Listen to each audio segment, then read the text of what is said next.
бир солих адамдарды көргөн. Көңүлү ток, жүзүндө жылмаюу, напсиси, жүрөгү тынчтыкта, бейгапар, жакшылыкта жүргөн адам. Мындай токтоо, мындай жайбаракаттуулукту сизден көрүп турабыз. Мунун сыры эмнеде дейт да. Бир адамды ушундай бир жүзү жарык, дайыма көңүлү ток жүргөн адамды сураган адамдар. Анан жооп берип атат бул адам. Мен Аллах Тааламдын китебинен ушундай аятты окудум. Юдаббирул амр. Алла Таалам өзү бүт абалдарды ордуна коет, өзү башкарат. Өзү көзөмөлдөйт.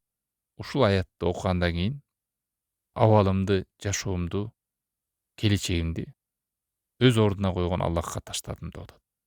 Ошондой эле Курандан ушундай аятты окудум. Иннама ал усри юсра. Дайыма оорчулуктан кийин жеңилдик келерин. Анан мен түшүндүм бул жашоодо. Жашоодо өйдө ылдый кыйынчылык болсо деле ага чөгүп кетпестен билем андан кийин сөзсүз жеңилдик келерин. Бул нерсе да мени токчулукка, жеңил жүрүүгө, кубанычта, жакшылыкта жүрүүгө түрткү берди деп атат ушу аят.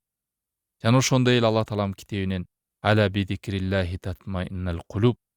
Чындыгында жүрөктөр Аллахты эстөө менен эс албайбы деген аятты окудум. Ошондуктан жүрөгүм эс алууда. Аллах Тааламды зикир кылуу менен.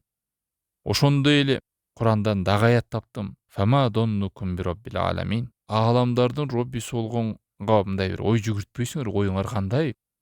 Ошондон бир оюм Аллах Таалам жөнүндө жакшылыкта дейт.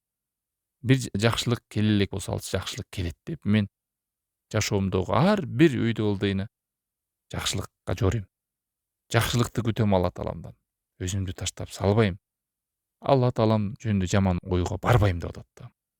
Мына ушул аяттарды окуганда мен көңүлүм ток, тынчтыкта жүрөм дейт. Куран аяттары менен жашасак, маани берсек, түшүнсөк, окусак, ой жүгүртүп акыл калчасак, мунун таасири жашоого өтө чоң.